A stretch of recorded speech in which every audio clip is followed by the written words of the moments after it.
Right. I am going to call the Groton Utilities Commission Water Pollution Control Authority meeting to order on February 16, 2022 at 10:30 in the City of Groton Council Chambers.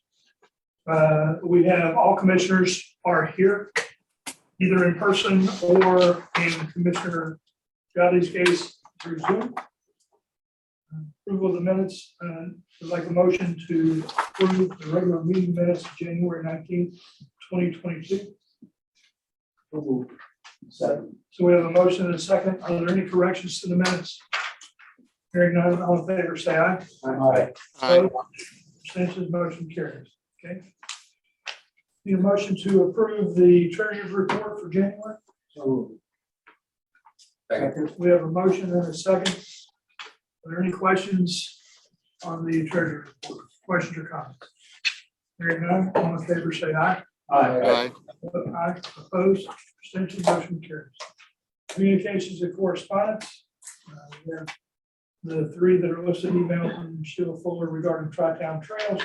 Thank you from the customer and the 2020 Water Fluoridation Quality Award, which is included in our package.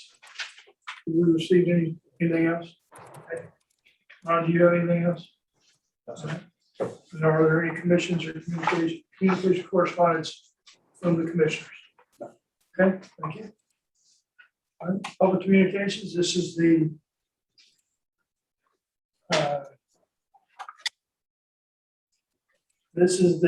public communications. This is the time of the meeting where public communications are encouraged. When you come up, you have 5 minutes to speak. If you could state your name and your residence, and then make sure that the information is deals with the WPCA or the utility commission. So is there anybody who would like to speak? Come on up.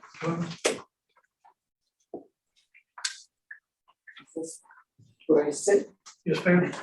Yes. And I don't know, is there a green button on the? Yes, it's on. Okay, put it on. Okay, thank you. Good morning. My name is Joellen Anderson. I live at 215 Plant Street in the city of Groton for over 44 years. And I would like to say that my thoughts today and observations, I'm not speaking on behalf of any organization or task force that I belong to. And my thoughts are on my own experiences over the past 25 years or so, traveling out, recreating outdoors, stewarding open space properties. Water, I think it's pertinent, right, to this commission. Water is something that I love, and it's liquid gold. As we all know, it is not renewable. It just recycles. And when I read the minutes from the January meeting and saw the proposed trail over the Groton Utilities property that Tri-Town is requesting, that was attached to the minutes that I picked up. Is this what was presented?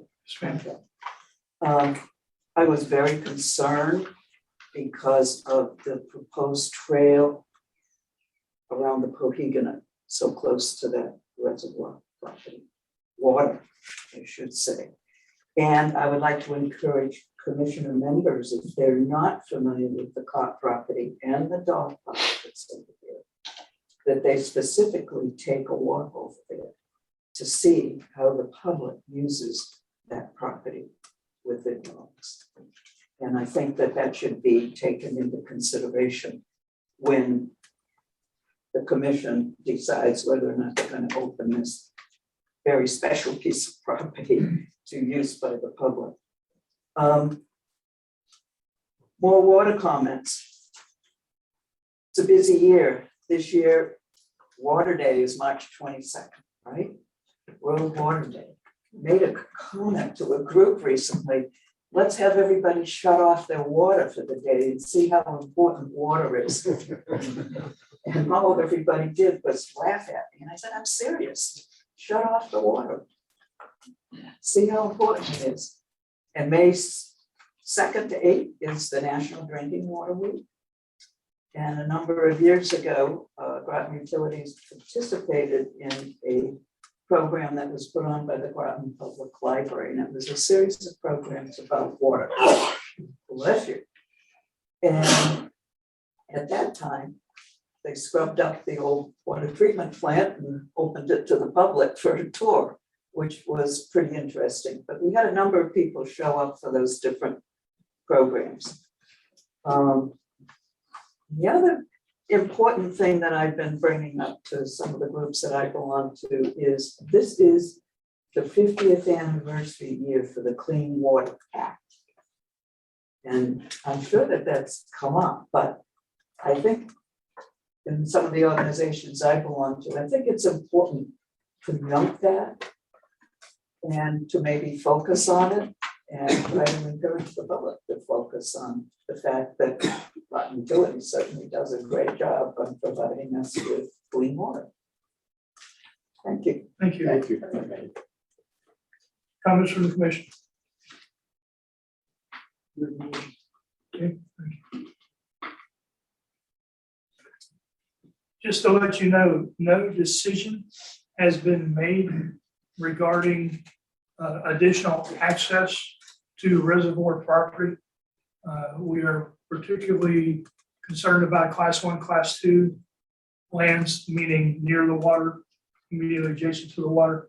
So, but we are still we're looking at options where we have a study that's going on now. And then once we get additional information, we'll schedule our next meeting to talk to whoever we need to talk to. And I'm not 100% sure yet who that's going to be. I also have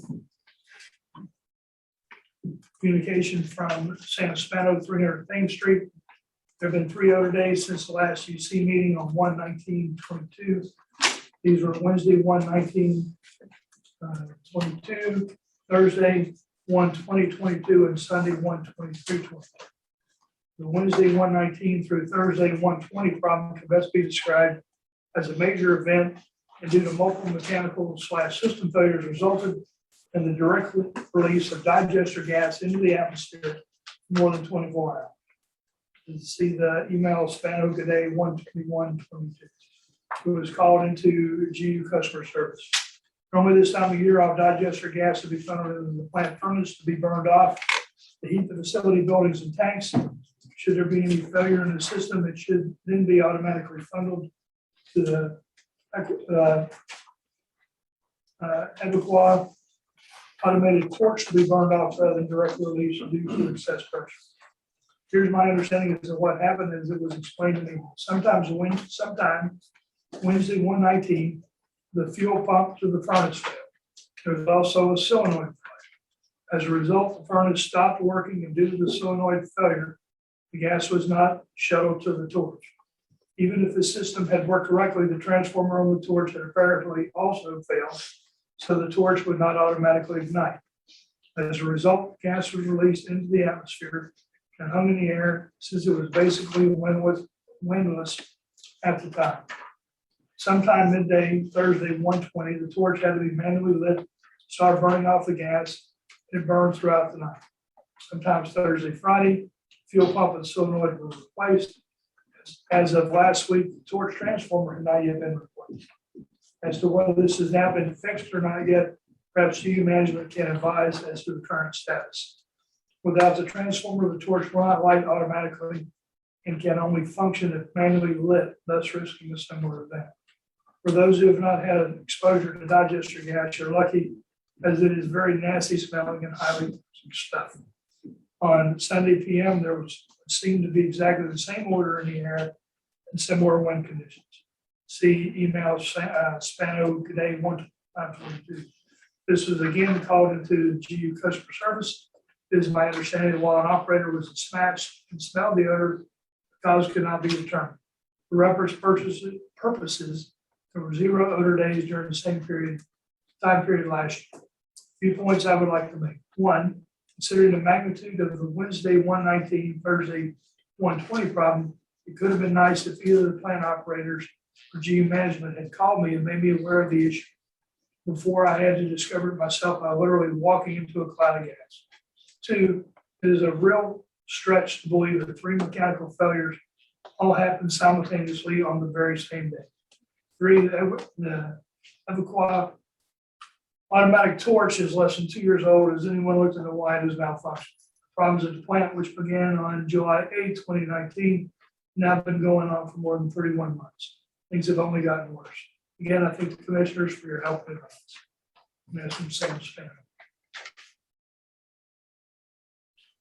Comments from the commission. Okay, moving on, regional water update, Aquatonic Cove interconnection. Rhea, is that you? Yes, Okay, right now we are just getting submittals. There's no time frame until the submittals get approved, and then type is going to be our biggest factor right now. Delivery dates at least 6 months out, but just 8-inch pipe, so the bigger pipe could be out further. We have that. The contractor is trying to get everything lined up, but it's not yet. It's submittals come in. All material. okay. Any questions or comments on that? All right, moving on, monthly financial highlights, Steve? Good morning. So I'm going to go through the financial for January and fiscal year to date for the commissioners. The revenue for the electric division January total is 4.4 million, which is 2.8% or 121,000 more than budget. Almost slightly less than last January by 4,000. So the positive variance is driven by the industrial sales, which is exceeds the budget by 11%. This year to date, the total electric revenue is 28.7 million, which is 3% or the 859,000 more than the budget. And also, it's slightly less than last year to date by 107,000. The positive variance is driven by the residential and industrial sales, which is over the budget by 3.1 and 5.2% respectively. This is the revenue side. Operating and maintenance expense for January are 8.2% below the budget. And net income for the month is 190,000 less than the budget.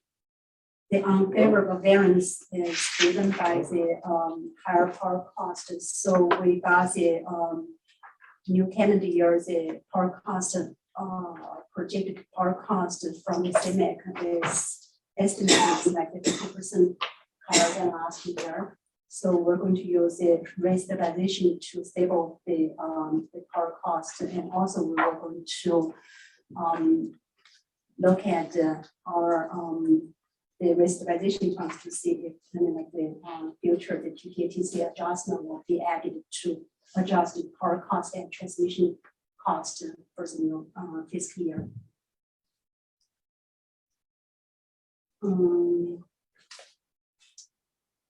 Any questions? Okay.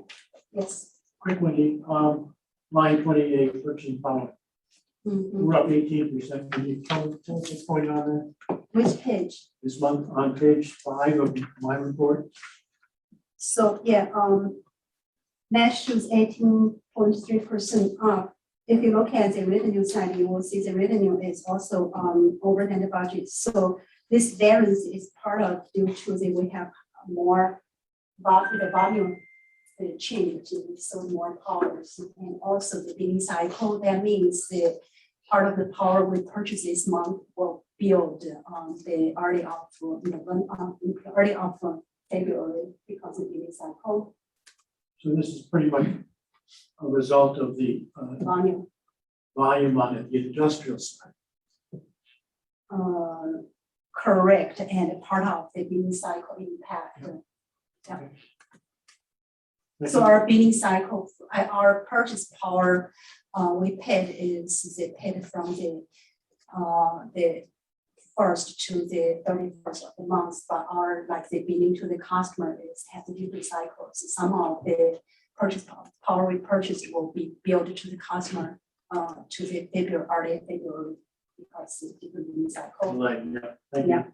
And the change of the power cost, we use the restabilization funds to offset the variance on choosing fiscal year when putting in the budget. We will review our like the restabilization fund and see, I mean like the PPA, TCA, the purchase power adjustment or the transmission cost adjustment will be added or changed. Anything else? Okay. Okay. So, yeah, the first month, the unfavorable variance is the income driven by the over budget power cost and the below budget, the operation maintenance expense. So for fiscal year today, operation maintenance is 11.5% or 832,000 below the budget. And that's the due to the cross-border, the training, the conference, the professional service, and the legal cost is below the budget. And some of our like the substation, we have some maintenance testing. We scheduled for the year, but because the PO and scheduled it will be done by end of the year. So this results in net income is 805,000 more than the budget. The favorable balance of net income is driven by the below budget operation maintenance expense. But like I said, some of the job we scheduled will be getting it done by end of the year, so you will see more expense cost coming and for the rest of the year, fiscal year. So this is operation maintenance expense. And conservation fund for the month, total 85,000 billed to the customer and total 62,000 spent for the rebates and related expense for conservation funds. At the end of the month, total 2.5 million still available and city only counts for the conservation program. This is overview for the electric division. Any questions? Questions on electric?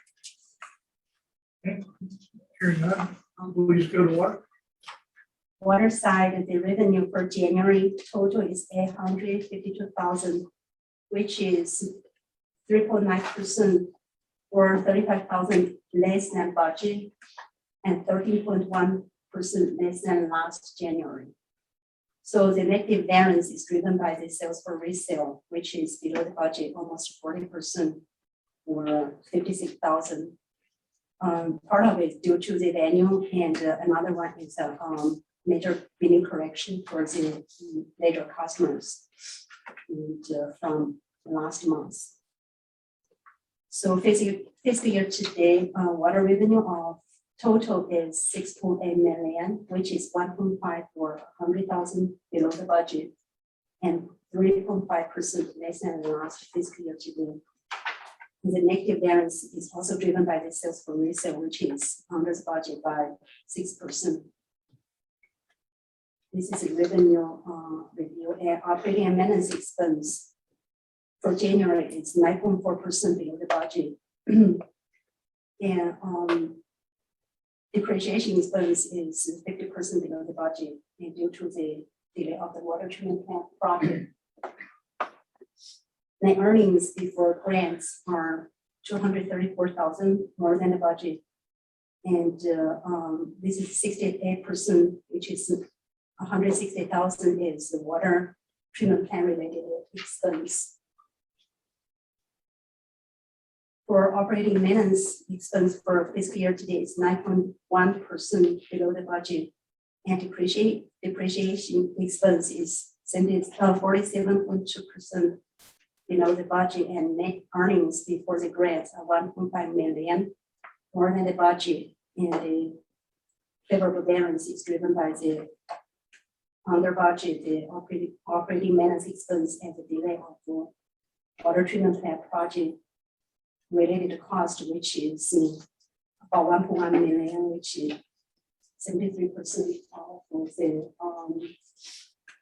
variance for the net income. So, for water treatment plant, project, also we have, we're going to have the closeout update for the, project, but I will just have a quick review from the, on the total cost and the, funds we received. So as end of January 2020, a total 53.9 million has been incurred for the, water treatment plant project. And the total 14.9 million we applied for the grant, and the 39 million they applied for the main portion. And our final payment request already submitted to the DPH by end of January. And our loan agreement will be closed by the end of February. So in February, we're going to capitalize the, this project, and we're going to have our normal, like the depreciation schedule as we plan going forward. And by end of January, and we have total 3.9 million restricted for the water treatment and the payback for the non-add interest. So by end of February, we're going to pay 1.7 million for the interest accrued during the construction period. And our first non-payment will started in August of 2020. So we're going to update them without the updated like the repayment schedule and put into our the budget of the fiscal year 2023. This is overall for the water side, the revenue operation, maintenance expense, and the project. Any questions? Questions on water? An accounting question, because I'm not that familiar with utility accounting. Mhm.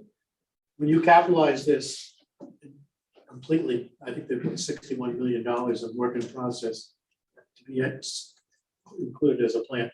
Correct. Will you be depreciating that beginning as of the time you started going forward?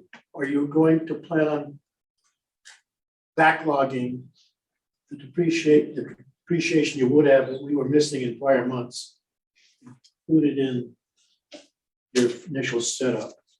If I can ask that question.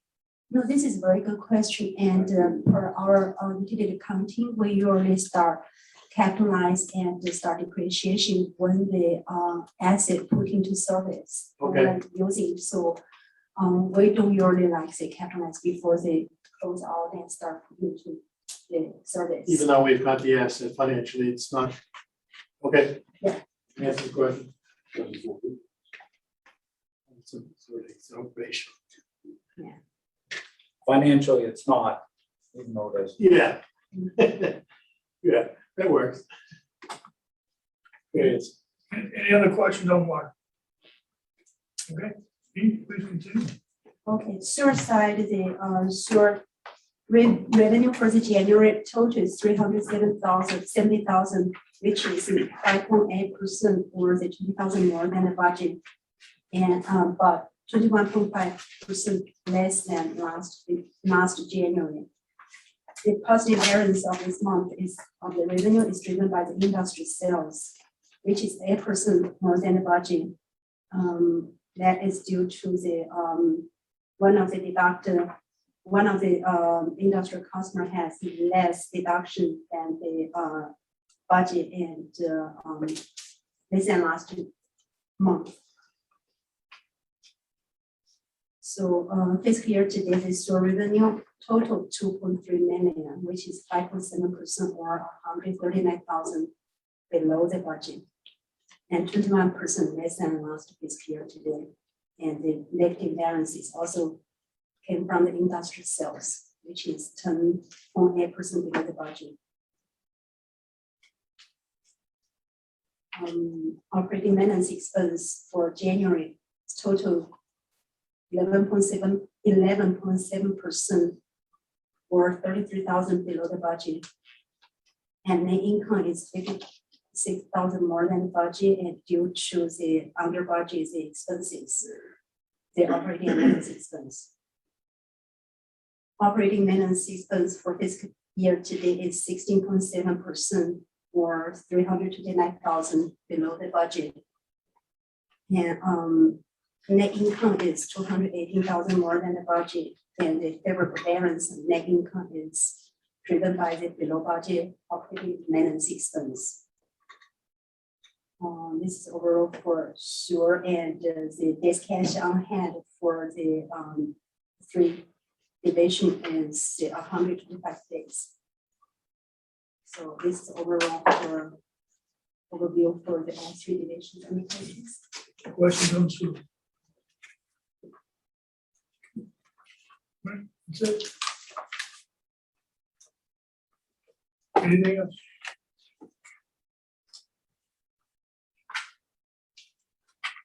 Good. Okay, thank you. Thank you. All right, we'll move on to projects and initiatives update. Safety moment. Mark? Yeah, so this is a little new for us. We've been trying to implement a safety moment in every meeting that we have in the utility. You notice we took out COVID and we'll do a safety moment. So today I thought what was appropriate, we've had a few issues with people not using proper lifting technique over in operations, both on the water and electric side. So the safety moment is, despite all the equipment, tools, and machinery that we have to use in our business, manual labor is still needed to do a lot of the work that gets done out there. What that means is that every worker is exposed to potential injuries to their back by simply doing some normal everyday tasks that they often don't think about. Tasks that can cause or aggravate existing back injury include shoveling, twisting, awkward body positions, bending, stooping, squatting, kneeling for long periods of time, placing materials overhead, lifting materials from the floor, or pushing heavy materials. So the recommendation, this is from an organization called Health Hazards, and the couple things they advise us to do is cut down on carrying materials whenever possible by having them delivered close to where we need them, right? That's kind of obvious, but makes a lot of sense. When you must lift or carry materials, keep the load as close as you can to your body, your center of gravity. Try not to twist or turn as you're picking or carrying something heavy. Lift with your legs, not with your back, and lift the load using a solid 2-handed grip. And finally, lift and lower materials in a smooth, steady way. Try not to, be jerky about lifting, pulling, or pushing. And hopefully we'll save some back injuries. That's our safety moment for today. Thank you. You're welcome. Customer service, accounts receivable, Tina? Good morning.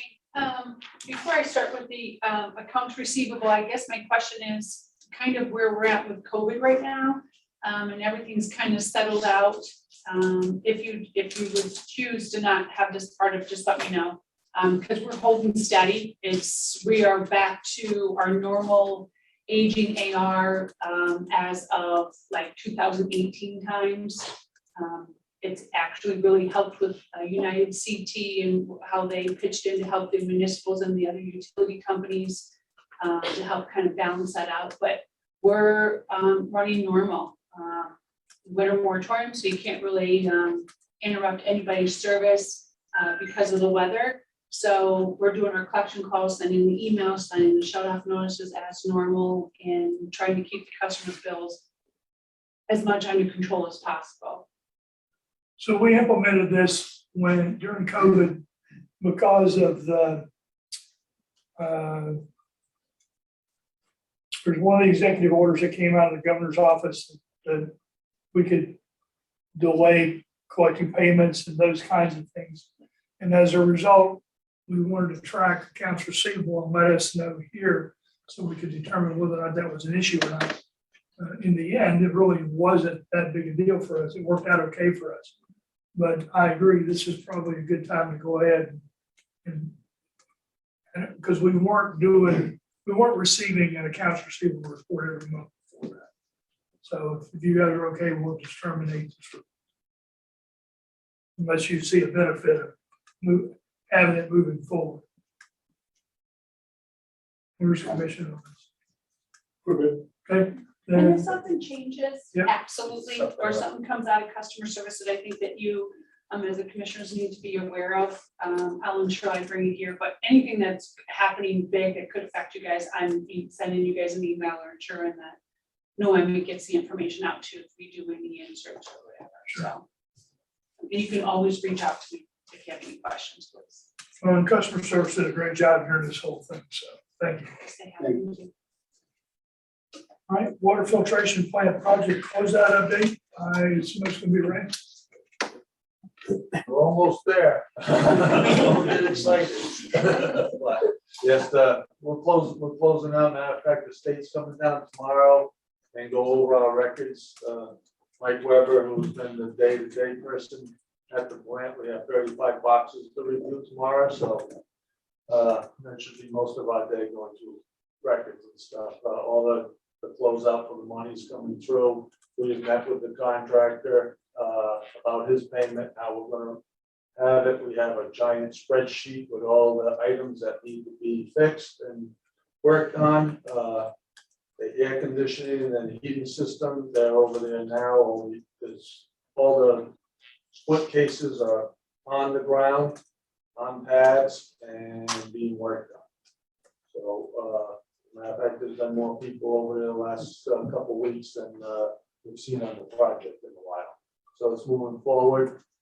After the person that's putting up the skin on the plant is about 95% completed. He's doing trim work.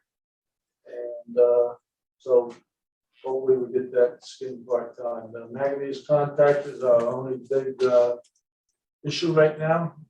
Trying to get it backwash and clean so we can put it back into service and into the clear row. Right now, levels are too high, so we're still backwashing and doing the plant operations, and working with the lab to get this squared away. And Rick has been in contact with the state, so that's where we're at. We have a list. We'll probably hopefully be done March with everything we'll see done by then.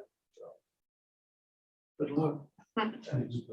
So, and on my part, last week, Ron and I signed, Ron Uhas, and I signed several papers for the bond payments. So I've obligated us out to 41 for the 20-year bond, and a 20-year, well, interest loan wasn't a bond, sorry, well, interest loan.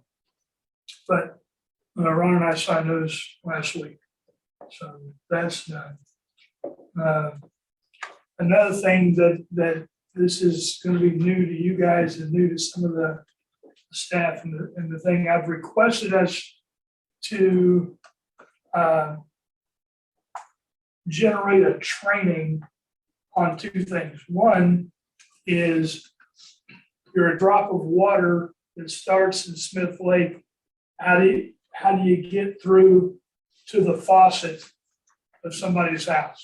So it's going to be a training product that we're going to do to educate the consumers and the users of the water so they understand what this is all about, what the hoopla is about, what the big deal with the water treatment plant. And then on the other side, when the water goes down the sink, and then how does it get out to finally into the Thames River? So we're going to look at that. I know, Joe, you already have a presentation that you have. But we're going to take these and we're going to walk, so you can walk a drop of water from the beginning through the entire cycle back out to the environment. And that way we can educate. This is an opportunity for us to educate residents on what goes on in the water treatment and in wastewater. So that's just want to let you know. Let's see where. Kudos. That's a good idea. Well, I was thinking about it.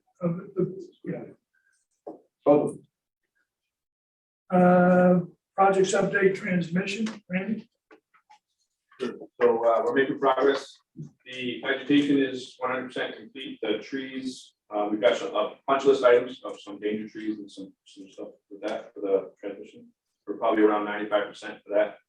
And then the drilling, I'm gonna give it 50%, we're probably about 50%. We shifted them over to 1280 because we had some issues with the 1410. But if you guys have driven down Gold Star Highway and look north, you'll see the difference between what it was and what it is now. You can see the whole right away. We are working with Eversource. We've got a 7-page scheduling lineup with Eversource that our GU stuff's taking up about 9 to 10 lines of. It's on 11 by 17 paper, not 8.5 by 11. And so we've been working with them to identify our needs for outages. So we've got first will be 1280 line, which feeds the +4 at our substation. That's on the eastmost side. Then we're going to do the westmost side, which is the 400. And then we're going to do the 1410, which is in the center. So each of those we have to line out, and the 1410 as a non-reclosing, just because they're within approaching distance. And then the substation upgrade is expected to go between September this year to February, end of February next year. So that whole station will be out for that period of time. And that will be the whole entirety of that water line, converting that from 6,500 volts to 150, which is great for us. Any questions? Questions on transmission front? So we will always have two lines available. We'll always have to weather, correct, yes. And then, so the preliminary design is to tie the 400 line once it goes 115 to the 1410 line in the station. But we're designing in preliminary design to allow for the 400 to also tie across to the 1280, which will form a 115 loop in the station. So that won't happen as part of this, but that'll be our next future project. So it'll make us more.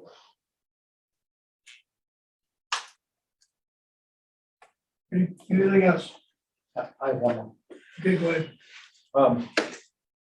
It's not transmission. I'm gonna move on to, we were asked by one of the commissioners to do an update on the technology and process assessment that we had a third party do a presentation for a couple of months ago. And basically the higher level deliverables or things we were supposed to look at were, number one, to upgrade Springbrook, which has been ongoing and been a giant endeavor of the entire organization and IT and this whole city side, because everybody's had to be doing all the testing to get the latest version of Springbrook. And that cutover will be sometime maybe within the next month Or the next 10 days. or the next 10 days. So that's been a great effort that the organization's done, and that's going to allow us to do things like evaluate combining some of the ledgers and some of the efficiencies that were there. The other thing that is going to be ongoing up in the upcoming budget year is to evaluate our CIS system, the customer information system, and the way that our meters pull data into that system and the way we interact with customers. We have been working, key accounts and IT have been working on the RNI, the backbone system that brings that into the customer information system. That upgrade may be completed sometime, maybe in the next month or 2 or 3. I don't want to be too specific here because we keep running into vendor issues.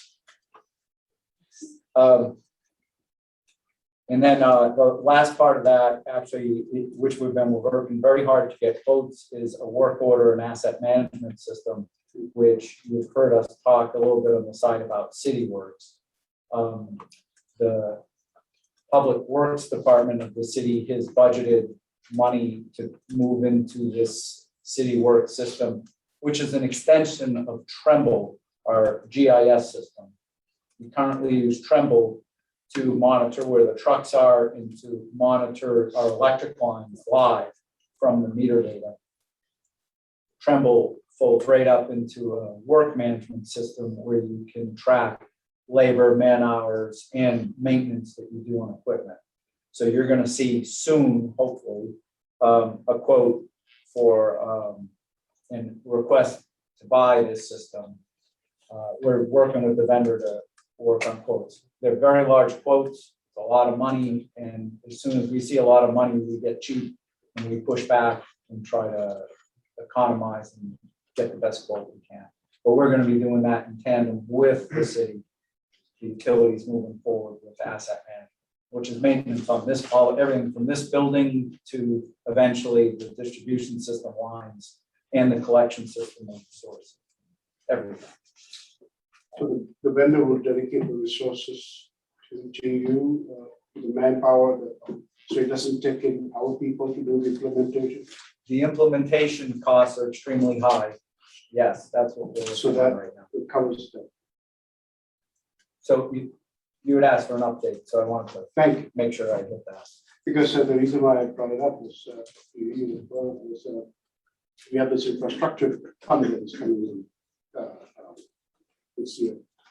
So, which is for the state of Connecticut, so I was just wondering, some of those pockets of money that comes to our municipalities could be tapped for that.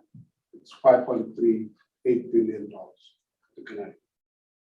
So I was thinking maybe we could use some of that money for some of the efforts. And that's my thought process. We gotta find the money first, right? It's allocated. Okay, then who do we go see to take a wheelbarrow to get a bucket of money, right? The state's got the money. They haven't reached, to my knowledge, they haven't reached out to municipalities to say, hey, come get it. So, It'll be later this year. okay. So we just need to keep our ear to the ground. If we can get grants, that'd be great. If it's available, we'll have to go out. Absolutely. Anything else on projects, initiatives, updates? Okay, moving on, old business, wastewater treatment facility owner update, So we do have Joe here today, Joe Pratt, that's going to talk to you about how the wastewater treatment facility works. Relative to Sam Spano's comments, we did have some equipment failures that all happened within a short span of time that he is referring to. So yes, that was correct. There was gas that escaped as a result of the equipment failures and the repair work. Joe, anything else? No, it's just, the heat exchanger runs on oil and gas, and I'll sort of explain that, but, the oil pump went, say, on a Wednesday. So it wasn't switching it over to oil, we were running on gas. I called in MCOR, who does our service. They came, said it was the oil pump, they oiled, they ordered one, they didn't have one readily just to install. So we were running on gas, and then there's a solenoid that opens the valve so the gas can flow through. Well, that went too, like the next day. So at that time, we were running on nothing. We weren't burning gas. And it just happened that the transformer also on the waste gas burner had went. I had already had Jason, our electrical guy, look at it. And so we had to light it manually. It does light manually, and we burn the gas. And what I did also is I ordered, when we ordered the new solenoid, I ordered a second one, so we have one just in case, because we had to overnight that. We got lucky to get that, and we ordered a second fuel pump. So we have those on the shelf. The takeaway from that is the gas that was emitted was burned off. Okay. It was just a manual procedure, right, Joe? Yeah, well, at one point, we had relief valves because we didn't light it. We were trying to get the heat exchanger running. Some did get out, and then we lit the or the excess waste gas. he says, as of last week, the torch transformer has not yet been replaced. Is that, do we have a corrective action in place? I've ordered the transformer, the timer, and I've ordered everything inside. Okay, so that, once that comes in, we'll replace Yes. that. Right now, we're having a lighted man. Right. Okay, And we had a meeting this morning. I was talking about how hard it is to get equipment now, parts. It's very difficult. You can order. I know Sam's going to want it right away. They send it when they send it. right. I can send 8 emails every day to them. Well, anybody that's been tracking this and you guys that are in the business recognize supply chain issues. And there are real supply chain issues out there, delays, long lead items, now become longer lead items. Prices are skyrocketing, and so there's all these things that come into play, and we're gonna continue to be diligent on the wastewater, on all the work that we do, but on the wastewater treatment plant, continue to be diligent on that, to keep our arms around what we got down there. You guys do a great job now. And I recognize that sometimes all you hear about is when people aren't happy. But think about all the people that aren't complaining and that do recognize what you do and what your team does down there. You guys are doing a great job now. Keep doing that.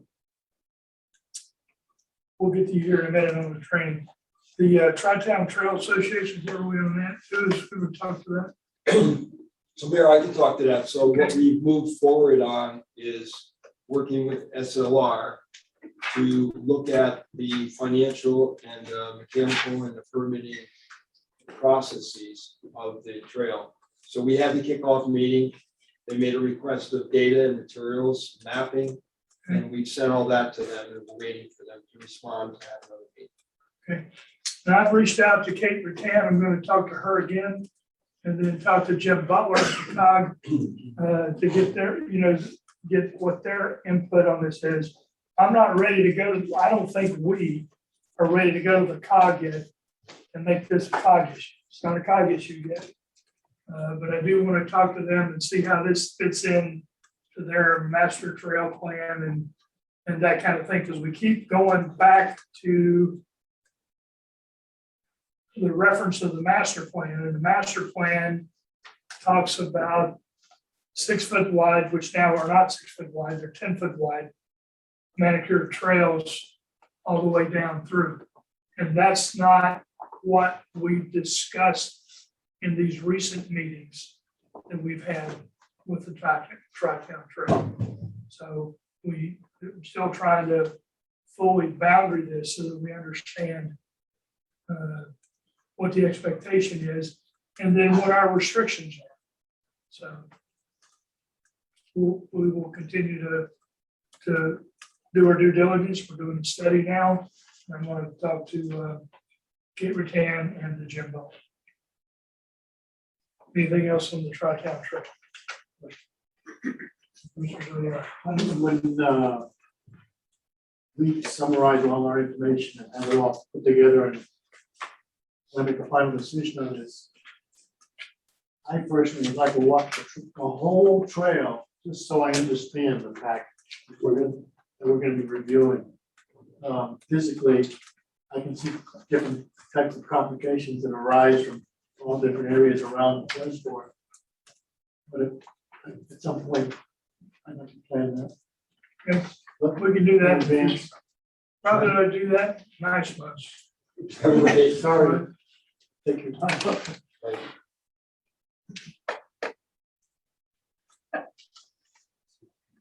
Okay, next thing on the agenda is purchasing policy. Is that gonna be Sue? All right, There's a inclusion in the package for the revised schedule of authorizations based on a comment from the finance director. So we have made a change for unbudgeted to have a limit of anything in 10,000 or excess requires a full approval process. So that change was made. We'll also review the language in the purchasing policy revisions to ensure that it complies with the city charter as well. You should have a draft for your full draft for your review at the next commission meeting. We would like to get your approval on the schedule of authorizations as revised so that we can move forward.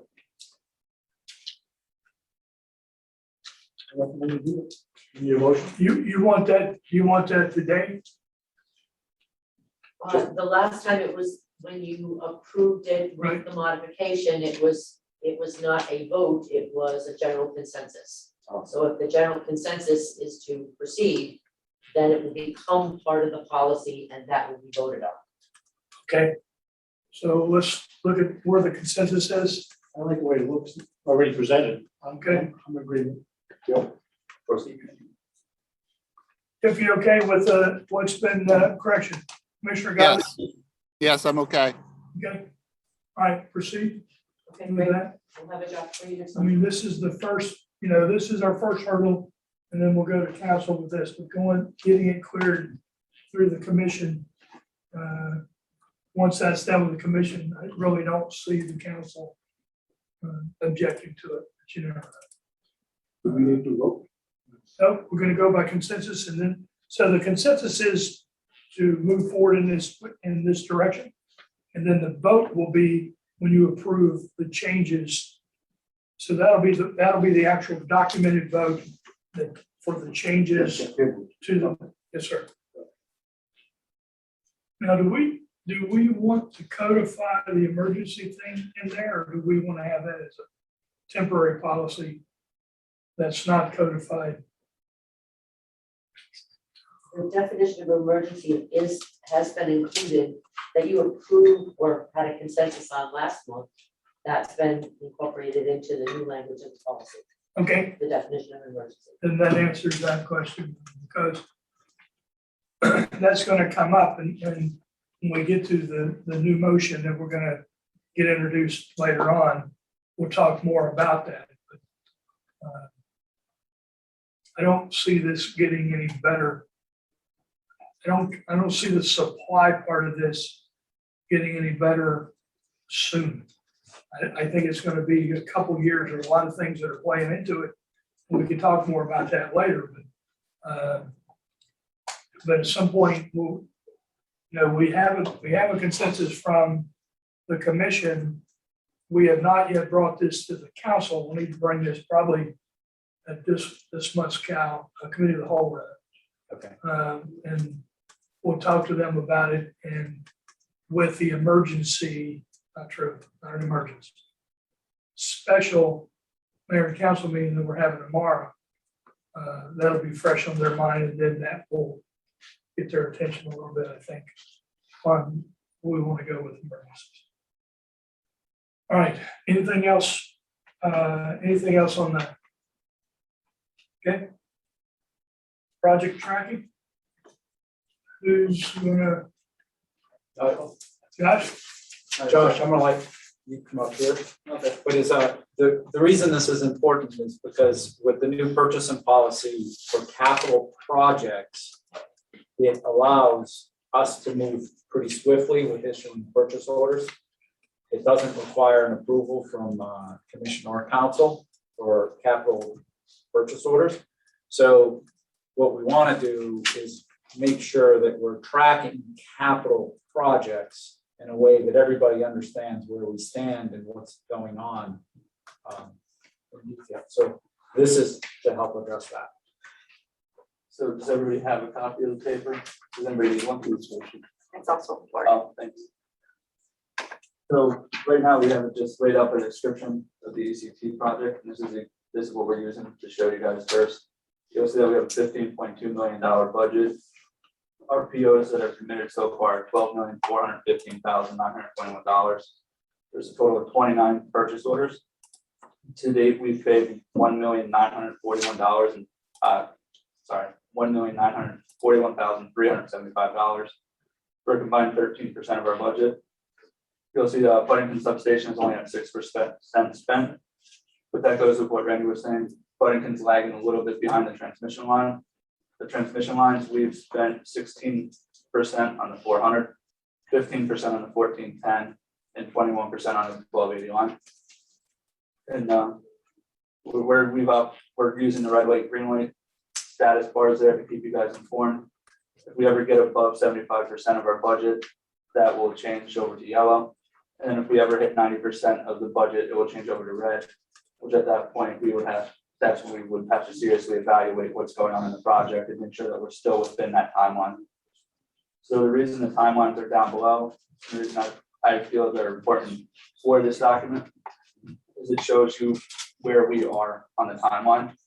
So you can look and see that we're in Q1 2022, and you can then make the inference as to where our spending should be.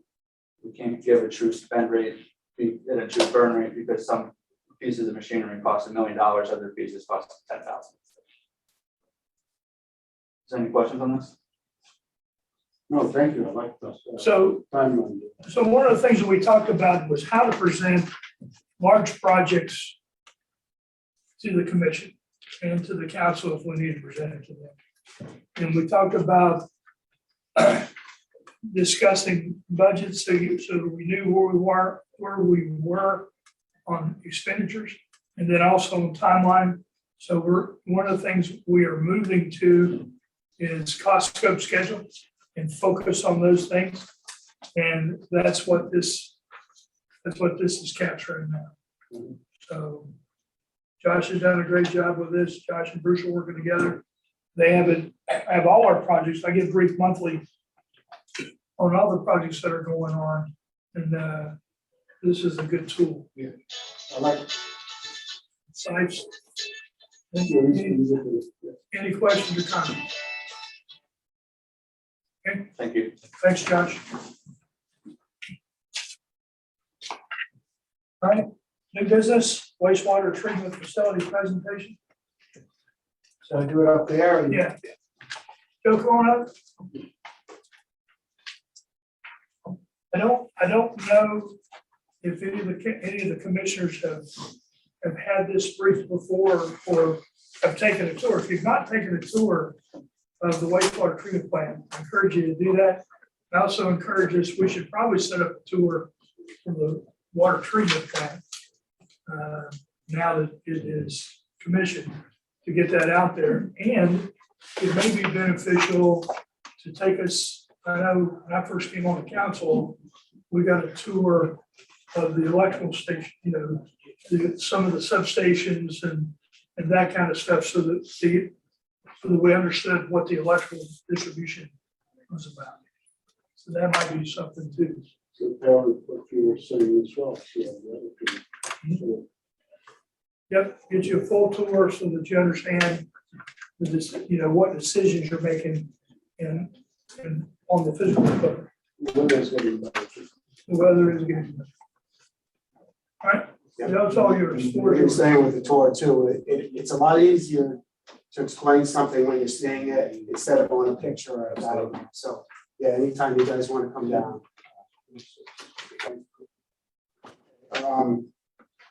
Start with a little thing. I've been asked to do a short presentation of how the wastewater is treated at our plant and why. Why is easy. Our job is to stop any pollutants from going into the Thames River and to put out the best possible effluent quality. The how will be explained in this presentation. The first sheet is a diagram of the flow pattern and the equipment at the plant. Each sheet after that is a photograph and a brief description of the equipment and steps involved in the process. So I don't know if it'd be easier if you have this, just so you can have like the diagram, and then I'll just sort of go sheet to sheet. And I don't think I'll read straight from it. I'll just sort of tell you what we got. So we start at the beginning of the treatment plant. I didn't start at the pump stations to do the distribution on this. We can do that in another one. It might get Not a problem. We could do the overview of that later with the lines and the pump stations and what feeds what, with the gravity drains to the stations and all that. That's almost a separate presentation, I think, and that will also feed into the capital projects that we're doing with the inspection and the lining of our sewer pipes. So that would be a great presentation for later. Okay. So when the wastewater first comes in, we have two samplers. We have a sampler that's at the beginning of the wastewater and at the end. And we sample for multiple things. I sort of list them in here. They're composite samples. So what it's doing is taking a sample every hour based on the flow. So the next one is actual sheet of our lab operation schedule. So on the left, you can sort of see all the tests that we do. It tells you if it's a graph sample, a composite sample, daily sample, the frequency, the location of it. So if you look at it at the end, we do 9,150 lab tests a year. So this next one is a picture of our lab. And say there's the two most important tests that we do is BOD, which is a biochemical, obviously, and suspended solids. And we have a permit every month that we have to fulfill. And the minimum removal of what comes in and goes out is 85%. And usually we're between 98 and 100% removal. And on the right here, I have a test that's the settable solids. And it's hard to see on the picture. I don't, Sorry. yeah, but the one on the left is what the influent is coming in, and it's dirty, the settables. And on the one on the right is clean. We usually have 0% settable solid stuff, so we're removing 100%. The next is in the step of the flow is the aerated grit chamber. So the aerated grit chamber, it has air, it gets it rolling, and slows the flow down so that the sand, grit, eggshells, anything that's inorganic will settle. And then we remove that, with vacuum cover, take that out. And that's done just because it causes damage to all the equipment. The next step is the Hubert step screen and shredder. It's the same thing. The solid settle, but the floating stays on, it goes on the step screen. The step screen steps, the rags, whatever's on there will go into the shredder, and we grind it up and we dump that once a day. Or if we get high flows, it might be more than once a day, but it will fill that garbage can. And that's all the rags and stuff that are coming to us. Then it goes into our primary settling tanks. So we have 4 primary settling tanks. What we do is we use detention time to calculate how many tanks we should have online. So if we have low flow, we probably run 1 tank. The next flow we run 2, and so on. But right now we just have 1 tank running. I say that they're covered for the odor, and what they're made for is to have the solids. They even slow it down more. The solids will settle, and they're pumped over to the digester. And whatever's on top, they call scum. That will be pumped to the digester also. Now, these tanks were refurbished before I was mayor, so it's probably 6 or 7 years ago. Because the liquid that's in here is very corrosive, and it eaten away and was almost, in some cases, there was some rebar that was exposed. And so we refurbished all those tanks and line them's not the right word, but there's like an epoxy finish, I think, to help protect the concrete from there. But just to let you know, that was about 7 years ago. Yeah. And how are they looking now? They're looking good. They're like brand new. Okay. So it's good. All 4 tanks? Yep. Yes. We did all 4 tanks. We rotated them out and did all 4. That was, like I said, that was on the council. That was authorized probably, you said about 7 years ago, right? Yes. Because I know it was before I became mayor. Because we were doing some things there. Okay, sorry, go ahead. No, that's fine. But as we So, talk about things that I know that we've done some stuff on, I want to bring the commission up to speed. So these are the 2 primary sludge pumps. So their job is to pump the sludge that's settled to the bottom of those tanks. It'll pump it over to the digester, and they also pump the scum that goes on the top. So there's scum on the top and the sludge is on the bottom. Pump it to the digester. From there, it goes over to the effluent wet well. We have 3 pumps. 2 of them are fairly new. The one on the left is due to either be replaced or redesigned. The engineers are looking at that right now when they're doing our evaluation right now. You guys looking at a variable speed pump on that one, right? I think. Well, Is that the? These are on VFDs right now. Okay, they are, okay. Yep. They're just looking at maybe a little different of the style. If you look to the right, you can see how big that pump is. You have to, for us to work on it, we have to pull it out with a crane. We'd like something where we can have them on rails, like we have at a pump station. We can pull it ourselves to our own work.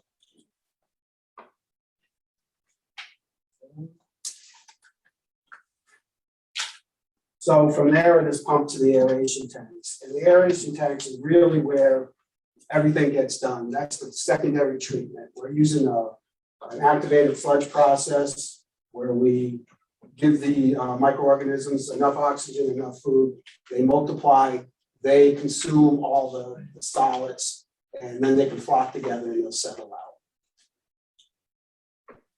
We also remove our nutrients in that tank too. And it's a different microorganism, but we use the same tank. And this next one is the Spencer blowers. They're what produce the air for the microorganisms. Now we go to our return activated sludge pumps. We call them RAS pumps. We have 3 of them, and what they do is they'll take the microorganisms go through the aeration tank, they go over here, and they go into the final tanks and they settle. And when they settle, what we do is we return them back because they're good workers. We need them. We send them back to the head of the aeration tank, and they can go through again and do the job. We also have waste activated sludge. We use the same pump, and what we do is calculations. And we'll know how many microorganisms we need. So if we have too many, instead of sending them back, we waste them. So we'll send them to the rotary drum thickener where they're thickened and removed from the system. So the next is the final tank, and that's where the RAS and the waste settle. The clean effluent goes over the weirs and it'll go into the chlorine contact chamber. This is the chlorine contact chamber. What we use that for is we pump the chlorine or the hypo into that, and we have to have a chlorine residual at the end. So what it's made is disinfect the wastewater. So when it gets to the end of this, it takes like 45 minutes to go through that chamber. By the time it's done, and we have meters on it, it's at enough residual to kill those, but we also do lab tests to make sure it's filtered. And from there it goes to the river. So does this water freeze? No, it stays, it's wastewater and usually stay, in the winter it'll get cold, but it doesn't freeze. No. So then I go into, this is the rotary stream. This is where we pump the waste. So we pump the waste over there, we added a polymer, and it rotates through, and as it's doing that, it's dewatering, the water's going through the stream, that goes back to the headworks, and it gets thick by the end. And we do that so we have less trucks. It thickens it up to about, you see the report, usually it's 3.9, right around there, instead of less than 1%. What does that mean? 3.9. 3.9% solid. Instead of, it usually it's liquid, and when we're done, we're trying to make it a solid. Just so instead of pumping liquid into the truck, we're pumping solids. Because we have to haul that off site. What are you doing? We I'll explain it. Joe, why is the rotary stream thickener covered in that casing? It's usually for odor for us. We're in that area working with it. So it's covered, and we also have the scrubber in that room that will suck the air out too, because it does get some odor in there. So this next one. Neighborhood complaints about the order? No one else does. Usually it'll go through that scrubber. I mean, we're in there and it doesn't smell bad. I mean, we're in there. I gotta check it. Yeah, no, I don't think anybody else. Thank you. Yeah. So the next one is just the polymer pump, and I just explained that we use that polymer to thicken the waste. And the next one is the sludge pump. That sludge pump, after we thicken it, it pumps the solids that we have over to the thickening tank. And this is a picture of the thickened sludge building. That's where the tanks, that's where we store the sludge that we've thickened. And that's where the pump is to pump it from that building.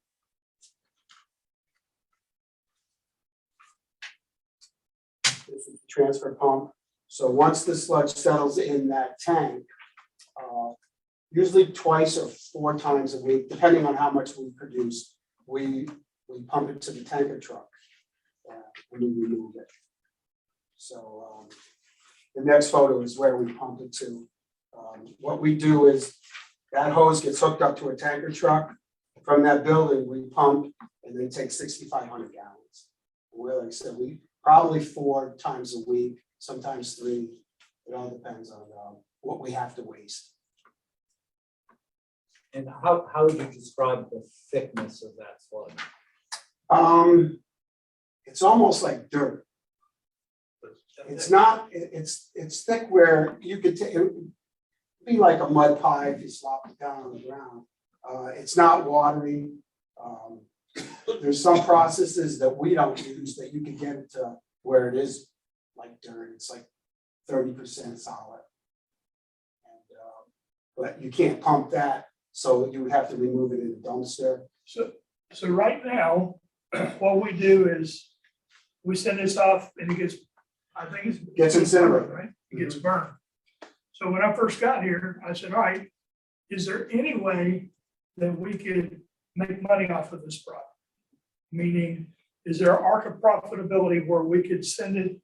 Because Connecticut will not let us, we did some research on this. Connecticut will not let us use this kind of waste on farmland.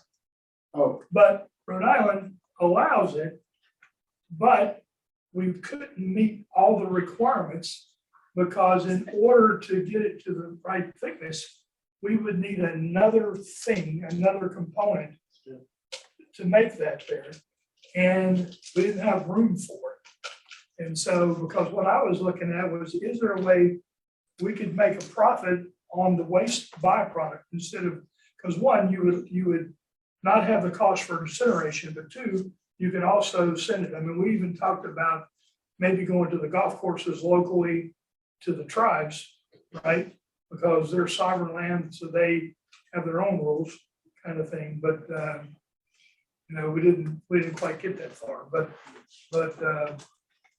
we were looking at, you know, how far out can we go into Rhode Island?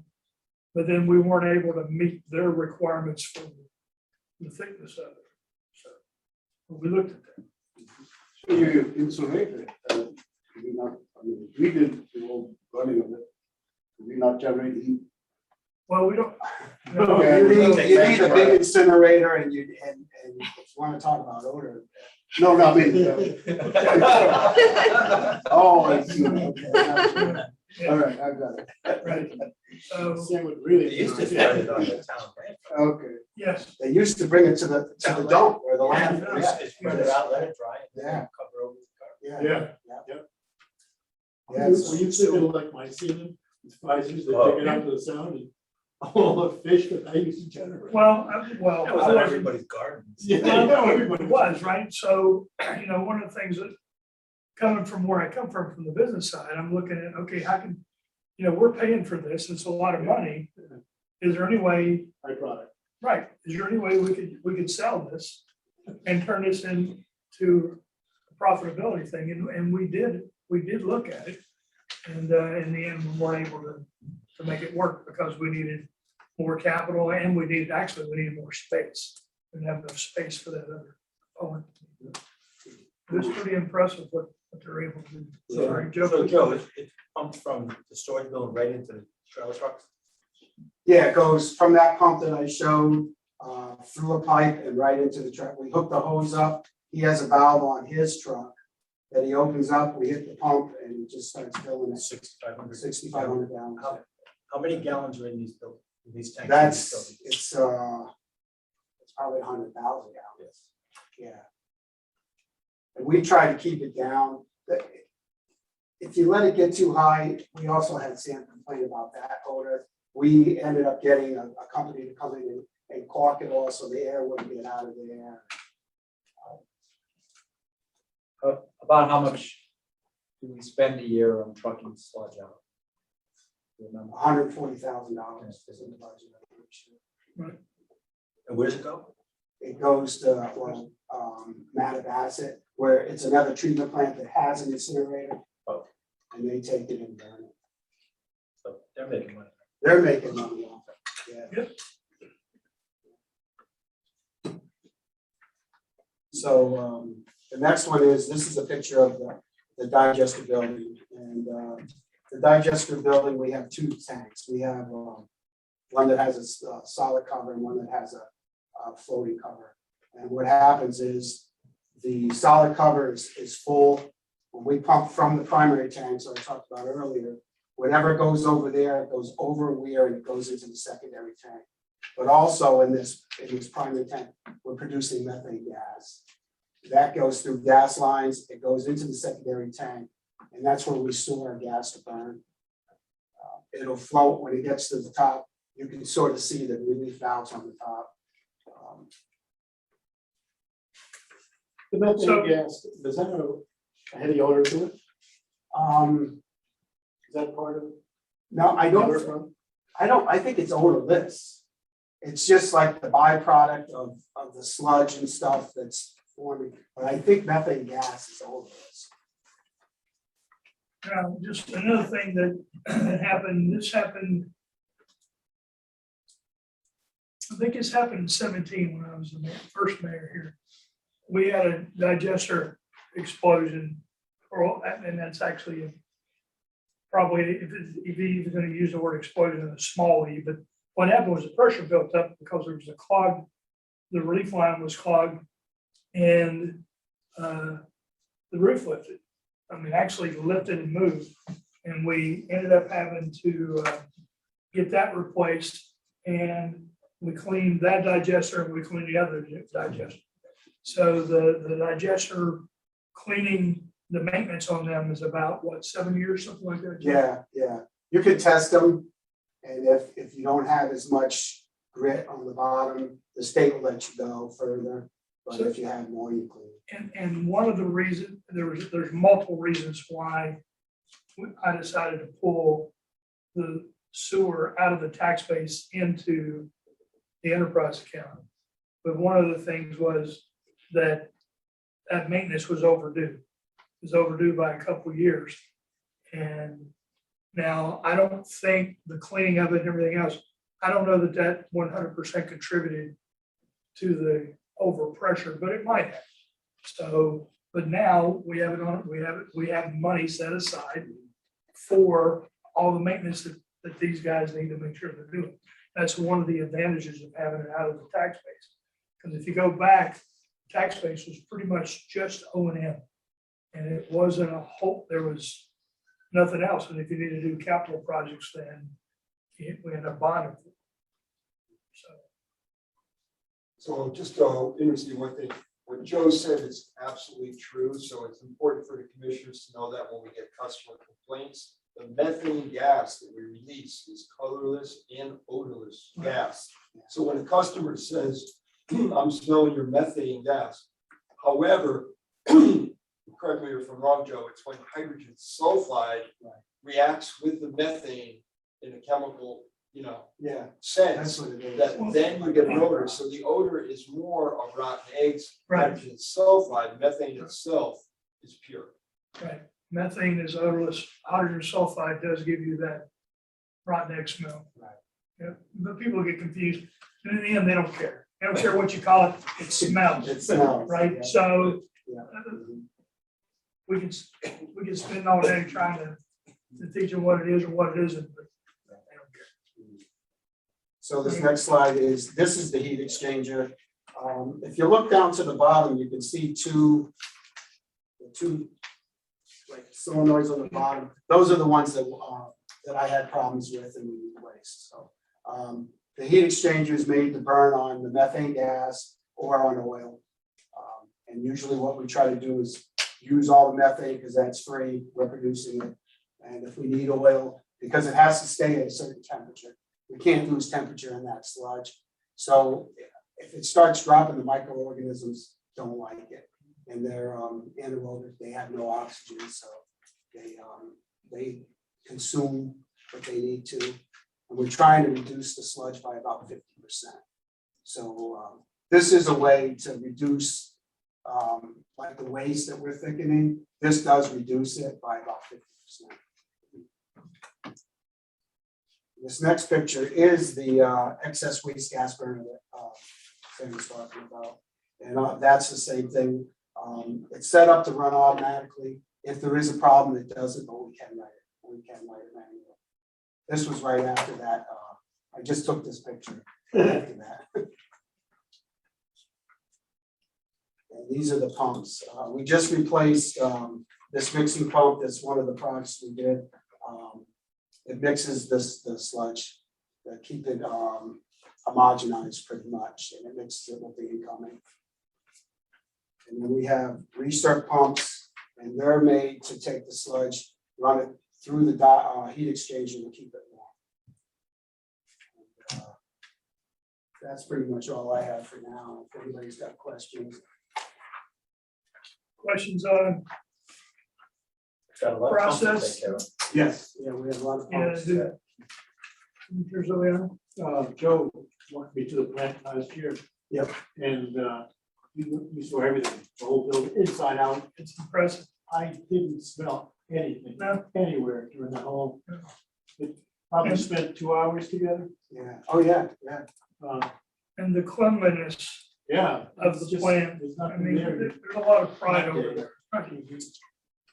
I agree with you, Joe. Looking at the pictures, I don't see any faded pipes. The place looks so clean, hygienic, and, you know, I don't see rust. You are a good housekeeper. Oh, thank you. Thank you. Very good. Yeah. Thank you. And what I say too is sometimes you do have, I mean, it's a caustic area. Sometimes you do have problems and you are gonna have some odor. But our guys try to stay right on top of it. It shows a pride. Pride of the work. Thank you. So in the end, where's the water go? Well, I say that after the chlorine contact, it goes out to the things. So we discharge processed water to the thing river. Quality, and I don't remember all the specs, but if you go in, if you look at the specs of the water's discharged, you could drink this water. Right? It doesn't meet the water treatment plant specs, but the state DPH is concerned about what we discharge, right, to the Thames River and to the estuaries, so we don't have issues with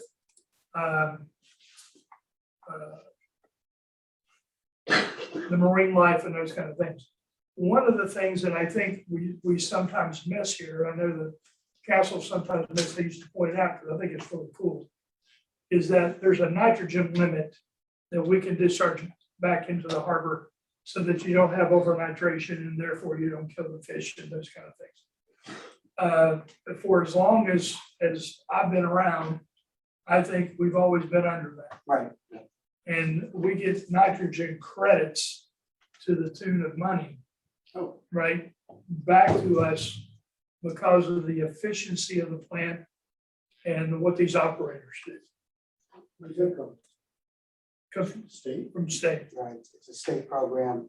What they do is, they take everybody's nitrogen, like we have a limit. And if we're below and this other treatment plant is above, they sort of balance it out. So all the aboves pay all the belows. So it doesn't really come out of the state's budget. It's BPA. Fine credit. This is DEEP. Oh, it's a DEP, not DEP, Yeah. sorry, Yeah. wrong place, but it's to the tune of about $20,000 a year, I think, right? It all depends. You're right, it does, it depends on. It depends on who went over. Right. If there's a lot of overs, they pay more, but if everybody starts to do really well, it'll almost balance itself out. So that takes me to the next thing I want to point out. What's the size of your crew?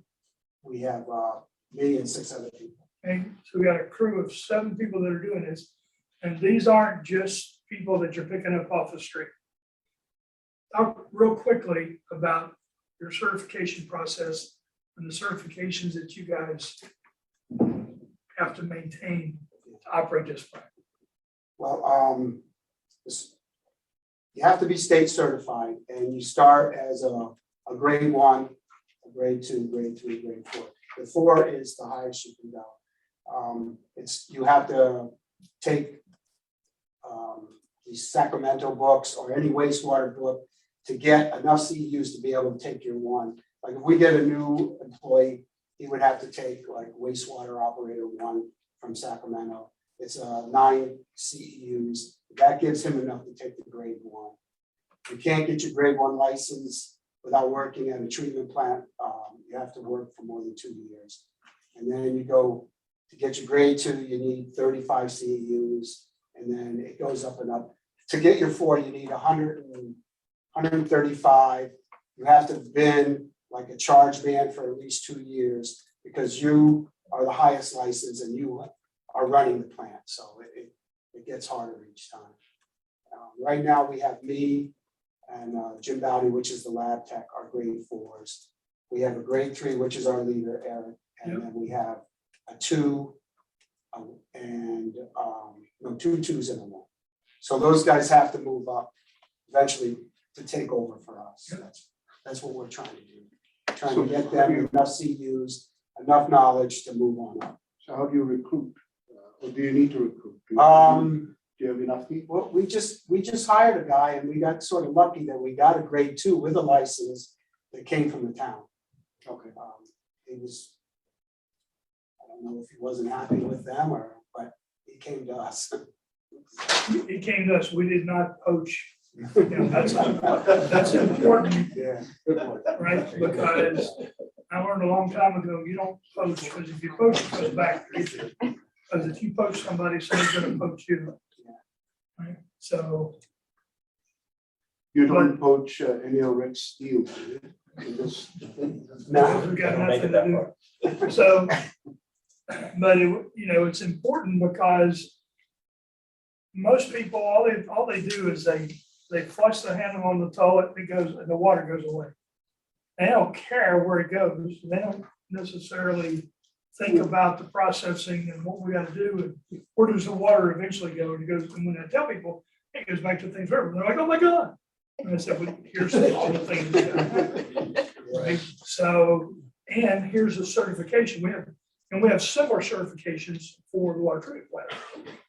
So our operators are extremely well educated and they are certified. They maintain state certifications so that we can do the things that we do. So do we organize tour for the middle school or the high school? We do tours. Our tours mostly, Appreciate the water we have. yeah, our tours usually come from Project O.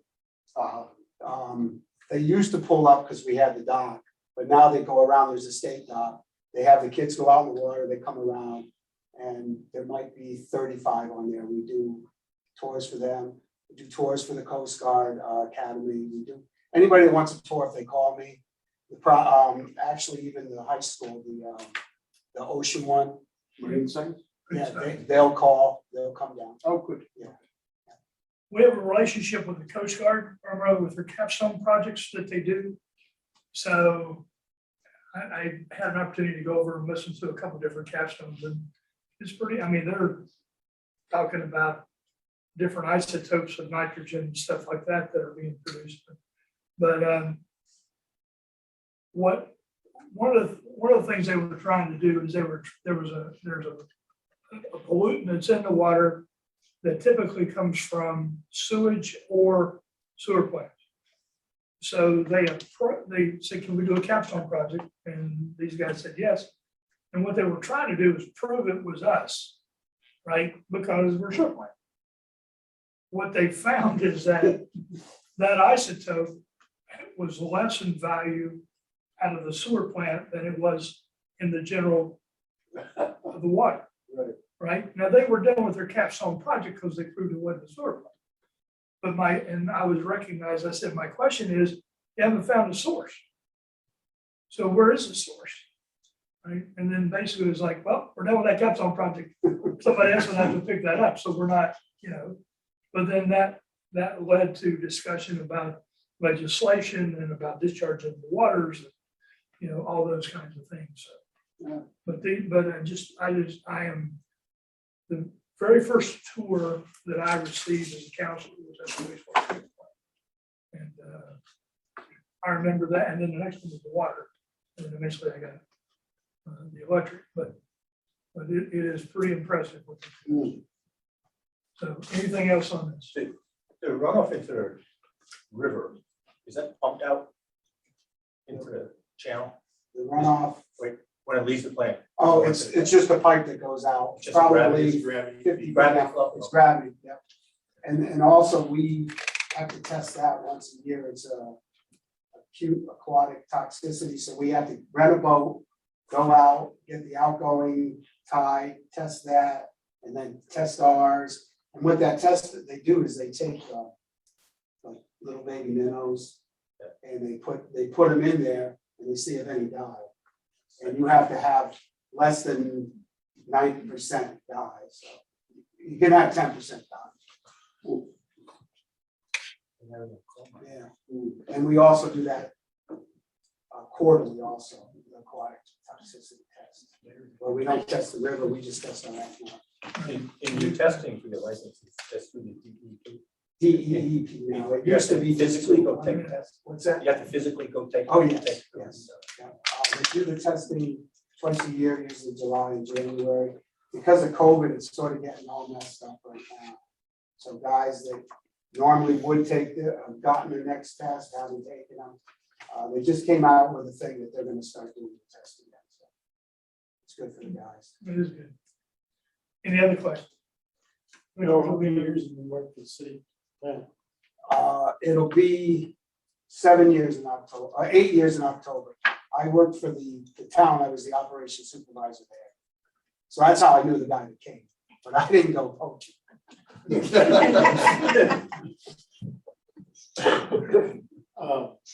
I know the plant's in great shape. You're continually replacing equipment, like the recent problems you were having.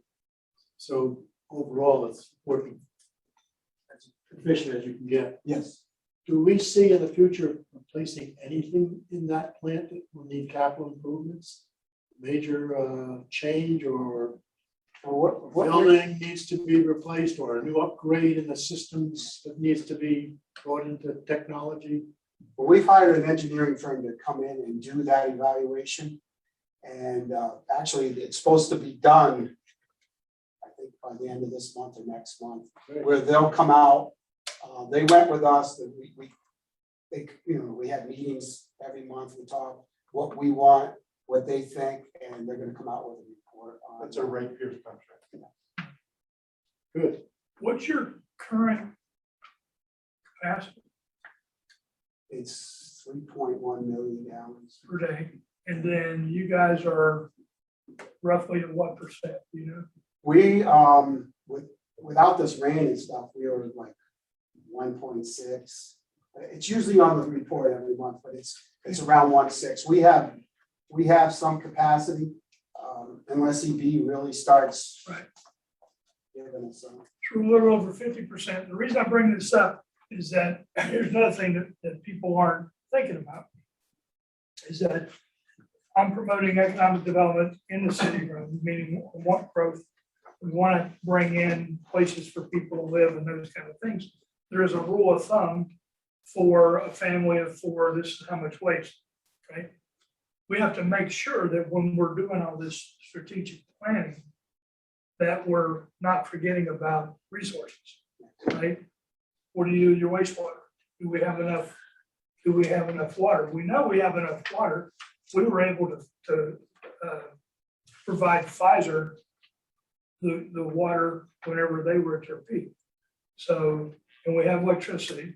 So the other thing that I always look at is, okay, where are we, in our wastewater? And so when I talk to the planners and talk to people that are talking about economic development, I'm like, we're good here, but don't forget, you got to think about those kinds of things.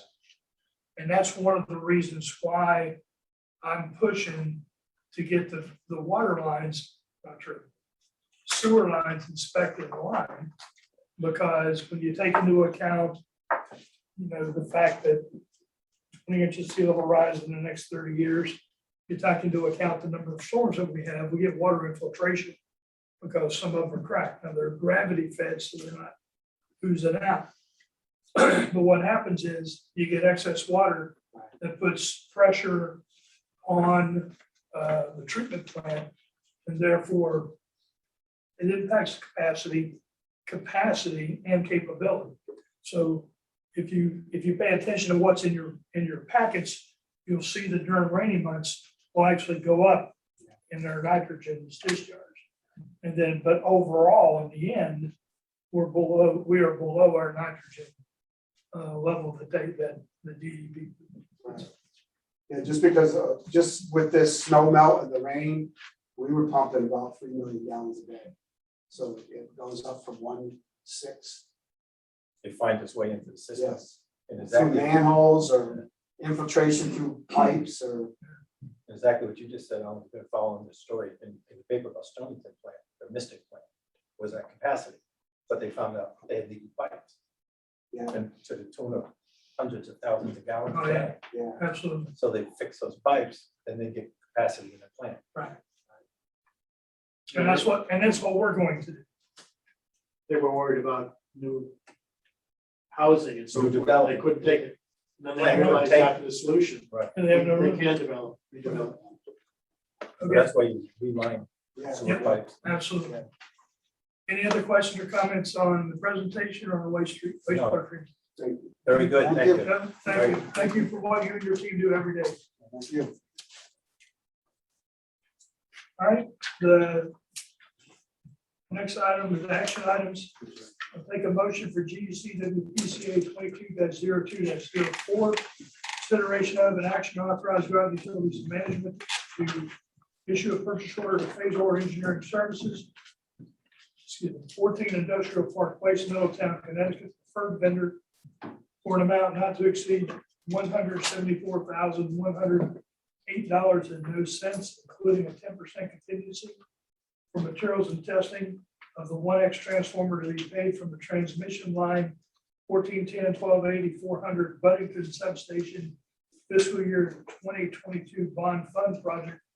And furthermore, to City Council be apprised of this action with the recommendation of the Nick concur.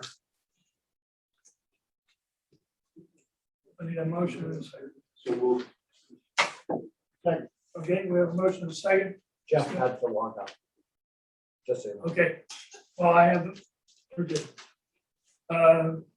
Discussion?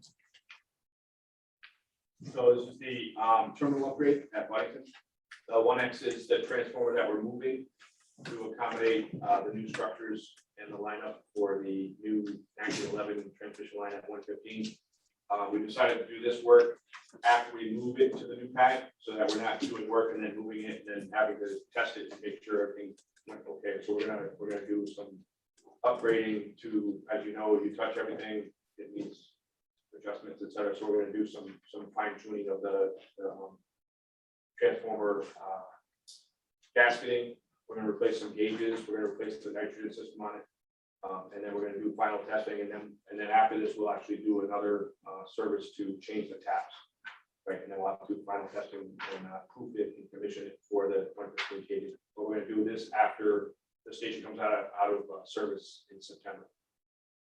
So, and phasers, we're working with right now to get an MSA with phasers. They're one of our preferred service vendors for stuff like this. Okay. Any question or comments? Commissioner Scott? High voltage just did this work on this transformer. They did some of the work. We need to have some of the work fixed. They found some other issues between the valve gasketing. There's some valves that were missed essentially, or that we didn't catch when we did it initially. So, and there's a pump, another pump that does need, they recommended after that service that we replace. And then the gauges, we thought the gauges were fine when they brought the transformer back online. Some of the temp gauges and the oil gauges are now not operating correctly. So it's additional work to remedy that. And they, unfortunately, we have to drain the transformer down, and we'll have to replace gasketing, et cetera, when we do that. So So every time you touch oil, now you gotta go through a whole filter and heating and drying process. that's exactly right, yeah. So I don't know if everyone's familiar with that. When you take transformer oil out of a transformer, you gotta keep a blanket on it to make sure that excess moisture doesn't go into the transformer, into the paper that's around the transformer coils. And that's actually crucial. And then when you put the oil back in, you've got to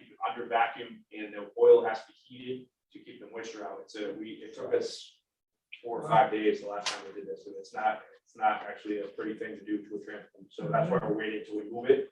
We have to drain it down to change the taps. And then once we do that, we'll restore it all back to normal. And hopefully, You're saying you're not doing this work till after you move the transformer? correct. That what you just? So we did some work, right, and we did some regassing, et cetera. But because we have to change the taps, we're gonna move it to the new pad, test it. So we tested it, we did the frequency sweep testing, which says the transformer's in really good shape, the coil and all the steel that's stacked to make the coils. We're gonna move it over to the new pad. And then we're gonna do the tap changes, all that sweep testing, et cetera, to make sure it's 100% before we put it back online. Where's the new pad go? It's going. It's not in, right? You don't It's have a moving pad. forward and to the east in the station. So we're gonna line it up with the 2-bus, what used to be the 2-bus. Because we can do that without taking the 400 line 100% out of service. We can actually do preliminary work and design and build that new structure formation for the new line coming in before we take that line out of service. So we're gonna start doing some of that preliminary work. Deconstruction of where the 2X service used to be. All the framing and the steel, we're gonna start taking that out ahead of time and start building before we take that all the way up. So it's gonna move over to the left and toward the 35 kV. So- Yeah, Phaser's not coming in for quite a while to do this work, right? that's correct. But we wanted to get it quoted and we went through all the work with them and did the walkthrough, et cetera. So yeah. And Jim, you gotta get on James' card. Yeah, we want to secure the work so that we knew it was lined up and they know that it's gonna be crucial, it's timeline now, when we hit September, it's gonna be timeline. I noticed in there they want to do the turns ratios. Are they gonna put in the 115 position and do turns ratios, or will that, they'll have to come in and do that when we go to 115 again? No, they'll do it, so when we take it out of service. Yep. In September, all that work, everything that we need done is gonna be done then, and it's gonna come up as a 115 trend. Oh, so at that time, it'll be 115, Correct. the 400 line, Yes. whatever Yeah, number. so we're doing the transmission line, work before that, we're not reconductoring anything, they're just putting new structures up. When this comes out of service, Montville and Yale's Ferry are all coming out, and I think Tunnel as well, they're all coming out at the same time, they're all coming back with 115 kV. Okay. So it's a big, huge thing. Yeah. It's a big coordination masterpiece, I'll call it, until we're at the end and it becomes something else. Okay. Any other questions or comments on this action? Hearing none, all in favor, say aye. Aye. Opposed, abstention, motion carries. I need a motion to add the GUC WPCA 22-02-05 to the agenda. And we have a motion and a second. All in favor, say aye. Opposed, abstention, motion carries. So now I need a motion for GUC WPCA 22-02-05. Consideration of an action authorized Groton Utilities Management to issue a purchase order to Gray Bar, 80 Pepsi Road, Manchester, New Hampshire, not to exceed $235,865.99 to purchase pole mounted capacitors and reclosers to be paid from FY22 bond fund project. And furthermore, that the city council be apprised of this action with the recommendation that it concur. So move. A motion and a second. Okay. Discussion. Who wants to brief this? So I'm going to introduce Martin Cloudis. He's our electrical engineer in the electric engineering department at Groton Utilities to speak on this. This is a project we're talking about with the PUC. It's to replace some antiquated equipment, capacitors, and banks out there, and to improve the reliability by installing more closers. The point that we're at now is we've been waiting on getting information back from Gray Bar on pricing. So that's where we're at today. We talked about this at the other meeting. I can go into the overboard view. Yeah, but what's the sense of urgency now? Right? Because what we're driving now, the action that we're taking now is driving a special mayor and council meeting for tomorrow night. Right? So this is, got it. We did, I think we're up on what we're doing, but why, what's the sense of urgency? Right, Bruce, you wanna? It goes back to where we're having all kind of issues getting materials in, and even the vendors, like last time with phases is. Yeah. Is the due date, when we've been working on this with Graybar for almost 2.5 months, this is November. And they've been basically, even the vendors, I think, their vendors are getting prices back, so it took approximately 2.5 months to get this quote. And we received it on a Friday, and the quote was only good until this Sunday, so. Yeah, it's. Yes, our concern is the price escalation and the delay. If we don't get this order in, essentially with them and lock it in, someone else will bump us.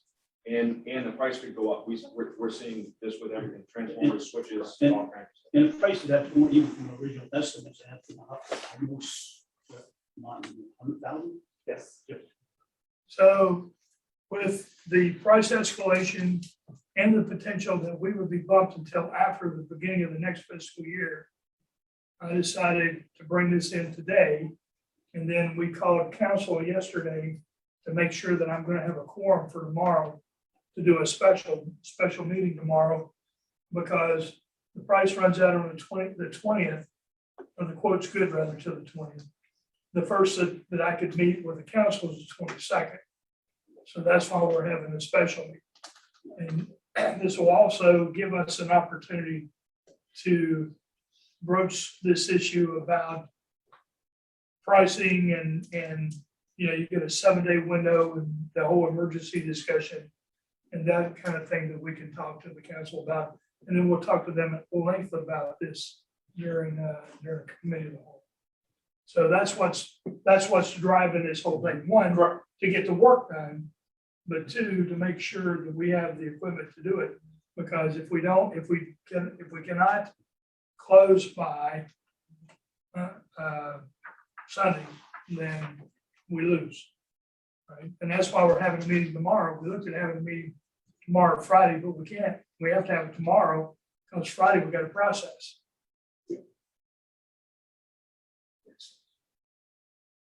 Right? I mean, that. Yeah, not to kick the dead horse again, it's the most pertinent aspect I could think of is back when Katrina hit, it put almost everything back over a year to get material and quotes. And that was a 2-day event that lasted a few months. We're now how many years into COVID? And it's just even back even further. So everything that comes through us has got short lead time, long time to get quotes, short lead times to make decisions. And if we don't jump then, when it comes back, it's usually 2 or 3 times, or it's a lot more for the cost. Let me give you one more example, because this is our bread and butter transformers, right? 25 kVA single phase transformers, 240, 120. On October 20th of 21, we were paying $4,661 for a single transformer. That same transformer last week was $11,558, and that. This is a pack. So in 2017, that same transformer was about $2,000.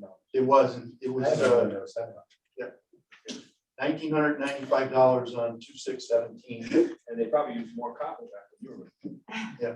Yes. Right, now we're getting, so we're actually looking They're at a actually bunch still of in the avenues for that, just to add to that, we're looking at a bunch of avenues for transformers, because transformers, we're hearing nobody can get. 62-week lead time.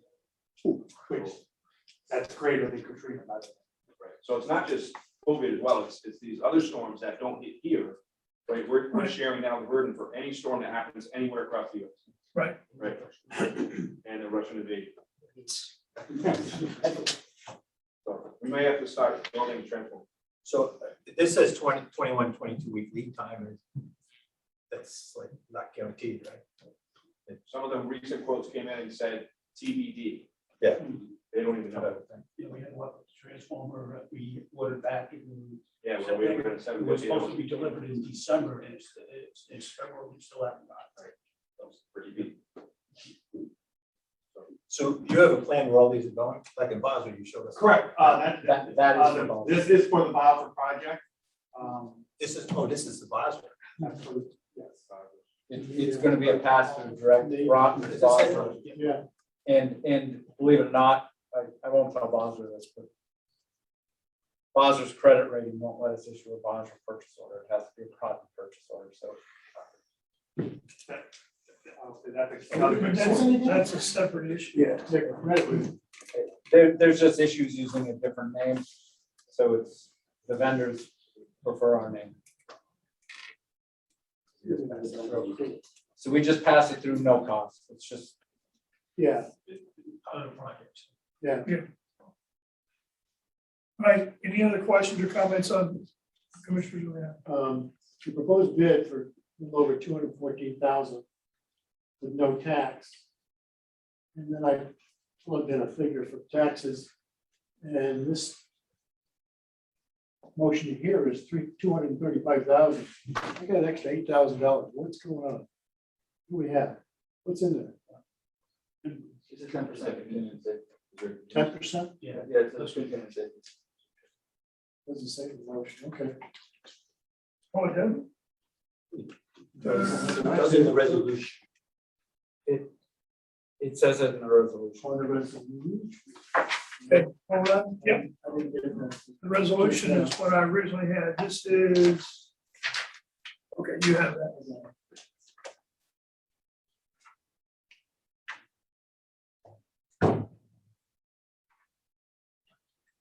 The second whereas.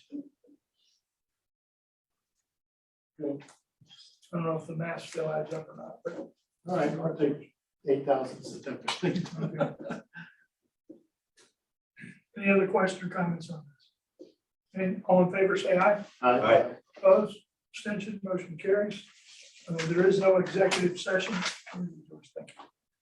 And I'll take a motion to adjourn. And we are adjourned.